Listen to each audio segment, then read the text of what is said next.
Këto janë bazat. Pas gjithë këto, ne nuk mund të bëjmë hapin tjetër. Hapin e madh, Made in Albania.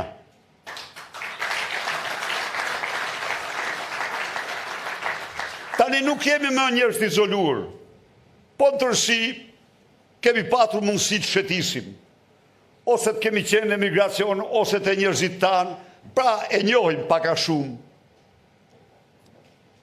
Kudo që shkoj dhe kudo që kam shkuar, unë një vend të begat me pasuri natyrore si Shqipëria nuk kam pa.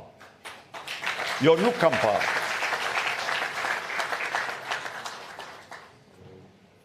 Ka një problem që e ka me kimet tokën. Tokën fush e ka me kimet.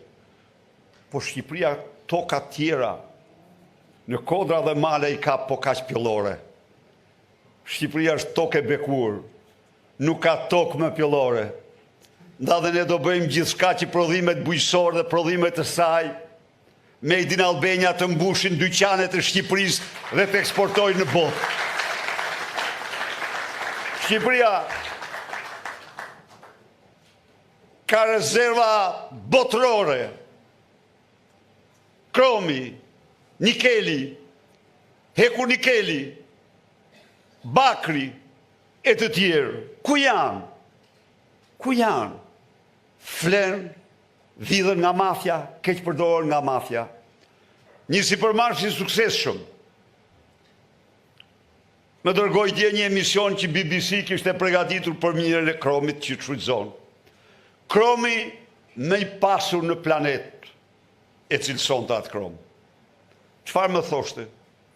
Zoti Berisha, trau i Kalimashit më kushton në muaj 750 euro për kamion. A kuptoni se ç'bëhet këtu apo jo? Plus tjetra dhe faktikisht falimentim. Jo, mor zotri. Ne do bëjmë gjithçka që pasurit natyrore të këtij vendi të shtrohen në mirësi për qytetarët shqiptarë. Të nxiren, të zbulohen, të nxiren, të përpunohen në vend. Dhe Made in Albania do të jetë krenaria jonë kombëtare. Nuk po ndalem në tjera. Shqipëria ka fushën e nafës më të madhe në botë të tokë. Onshore. Ka rezervat të pakrahasueshme. Por miq, në qoftë se ka një pasuri të pakufizuar Shqipëria, e ka në fushën e energjisë. E ka në fushën e energjisë.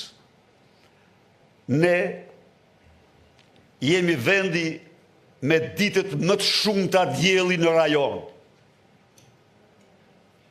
Dhe vendi që nga energjia diellore kemi gjithsej një prodhim për 560 megawatt. Merë fund kjo. Panelet solare, me investim të qeverisë dhe bankave, do mulojnë çatit e çdo shtëpie që i zoti i shtëpisë dëshon të instalojnë. Nga veriu në jug, do paguaj 3 vite energjinë me çmimin që ka paguar, dhe pas 3 vitesh do e ketë fal për gjithmonë.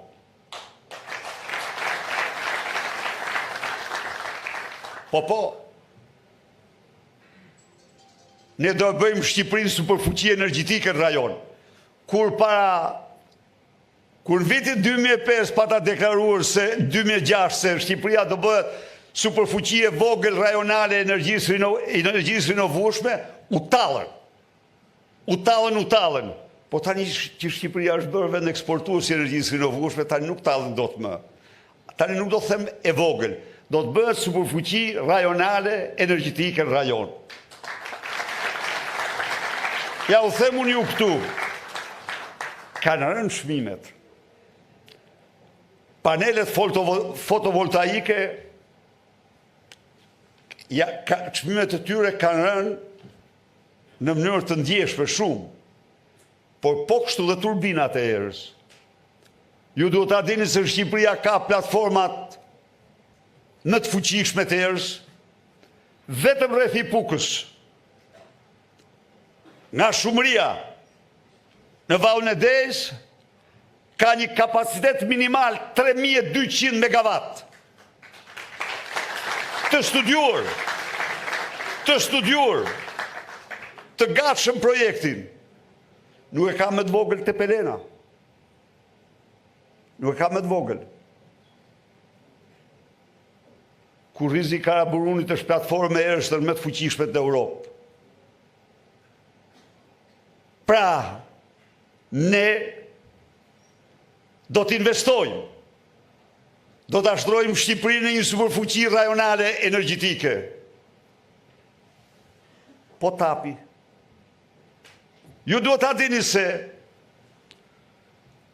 kur fitoj tapi në një garë merrsisht të vështirë, një nga shkaqet ka qenë Dumrea.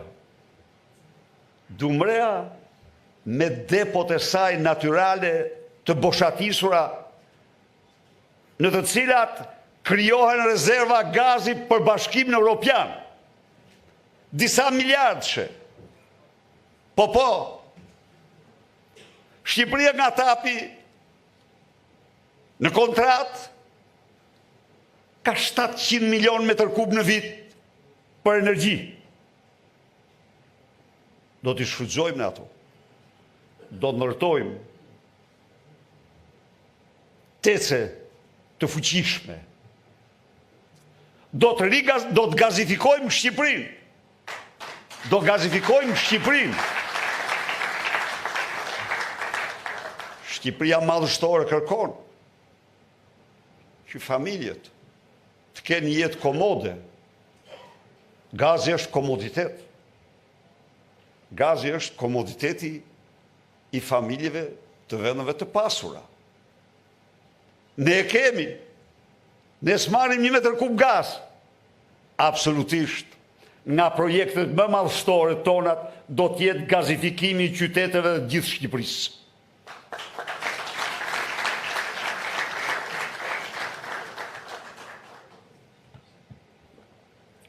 Miq, nuk është vetëm kaq projekti ynë për Shqipërinë madhështore. Projekti ynë për Shqipërinë madhështore është Shqipëria epiqendër e teknologjive të larta, teknologjive më të avancuara në rajon dhe njëra nga epiqendrat e rëndësishme të Europës. Me ekspert ndërkombëtar dhe kombëtar, është përgatitur projekti dhe programi, me të cilin Shqipëria do bëhet epiqendër e data qendrave, të cilat janë diamantet në kurorën e high-tech-ut, në kurorën e zhvillimeve më të avancuara ekonomike.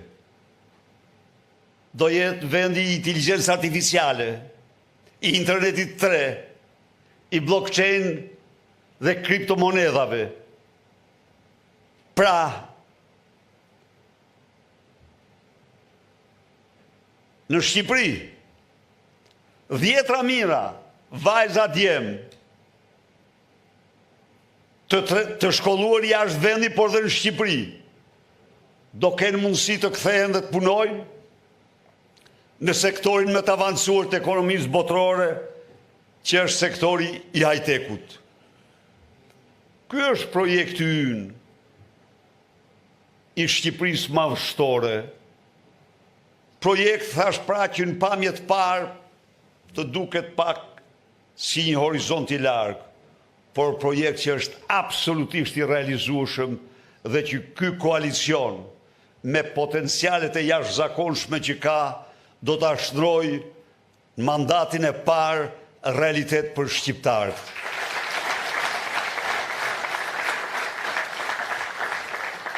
Ndaj dhe le të nisim në punën të palodhur, të përkushtuar, me të gjithë potencialet tona, të mbështesim kandidatët tanë në të gjitha rrethet, së bashku me shqiptarët e diasporës, për të hapur dyert e një projekti që shqiptarët se ka njohur kur më parë, projektin që do bëjë vendin e tyre një vend madhështor siç e meriton. Faleminderit dhe suksese.